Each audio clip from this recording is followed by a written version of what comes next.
मध्य प्रदेश के सहकारिता क्षेत्र से और विशेषकर डेयरी सहकारिता से मध्य प्रदेश भर से आए हुए प्यारे भाइयों और बहनों, आप सभी को मेरा नमस्कार। मित्रों, मध्य प्रदेश के अंदर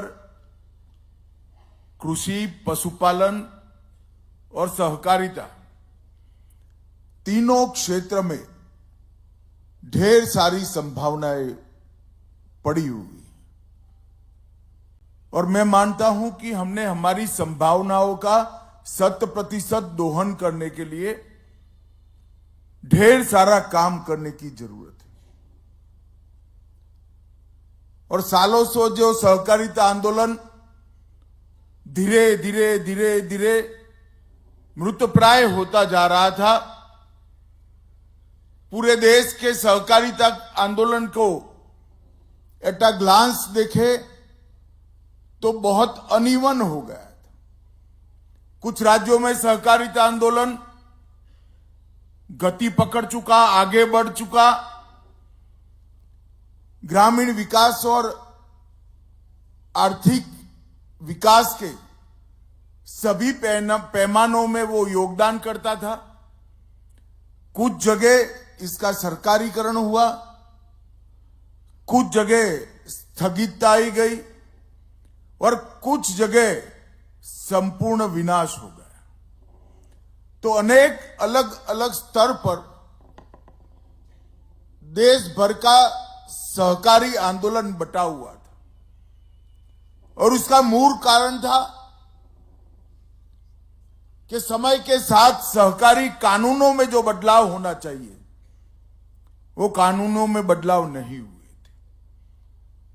हमारे संविधान में मल्टी स्टेट कोऑपरेटिव छोड़कर सारा कोऑपरेटिव ये राज्यों का विषय है। इसलिए देश भर में जिस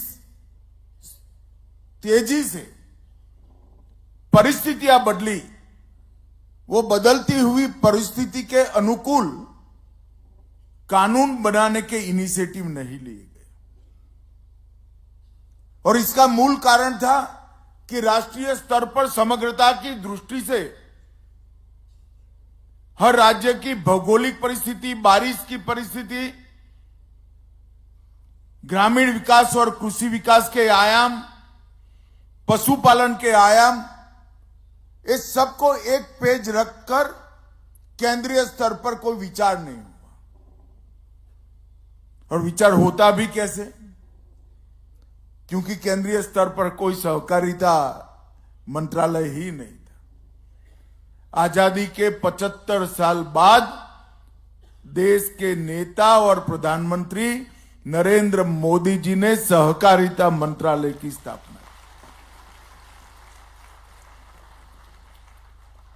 और मेरा सौभाग्य है कि मुझे पहला सहकारिता मंत्री बना दिया। मोहन जी कह रहे हैं उनको थोड़ा आश्चर्य हुआ था। मोहन जी, आश्चर्य तो मुझे भी हुआ था। मगर मित्रों, ये 3.5 साल के समय के अंदर मोदी जी ने स्वयं बहुत बारीकी से देखकर सहकारिता आंदोलन में बहुत बड़ा बदलाव लाने का काम किया। संविधान के अंदर जो हमारी मर्यादाएं थी वो आज भी है। आज भी सहकारिता राज्य का विषय है। भारत सरकार सहकारिता के कोई क्षेत्र में कानूनी बदलाव नहीं कर सकती है। तो पैक्स को पुनर्जीवित करना, डेयरी क्षेत्र का बढ़ावा करना, उत्पादन के क्षेत्र में सहकारिता को ले जाना, urban cooperative bank, district cooperative bank और ग्रामीण बैंकों के सुचारू व्यवस्थापन करना, ये सारा काम कैसे हो सकता है?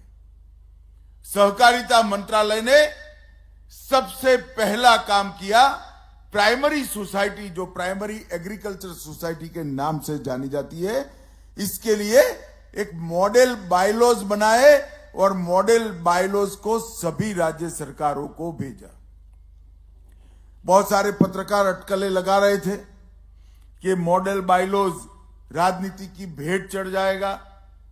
कई सारे राज्य भारतीय जनता पार्टी शासित राज्य है नहीं, एनडीए शासित राज्य है नहीं,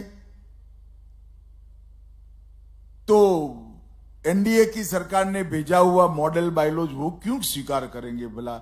मगर मैं हर्ष के साथ कहना चाहता हूं, आज संपूर्ण भारत ने मॉडल बायलॉज को एडॉप्ट कर लिया। जब आपकी नीयत ठीक हो, परिश्रम करने की वृत्ति हो, तो नतीजे भी ठीक ही आते हैं। और मैं इस मंच पर से देश भर की हर राज्य सरकार का बहुत बहुत धन्यवाद करना चाहता हूं कि आपने मॉडल बायलॉज स्वीकार कर देश के सहकारिता क्षेत्र में नई जान डालने का काम किया है। क्योंकि प्राइमरी सोसाइटियां, चाहे प्राइमरी मछुआरा सोसाइटी हो, चाहे प्राइमरी डेयरी हो, चाहे पैक्स हो, वो जब तक मजबूत नहीं होती है उसके ऊपर 3 स्तरीय सहकारी खाका मजबूत हो ही नहीं सकता।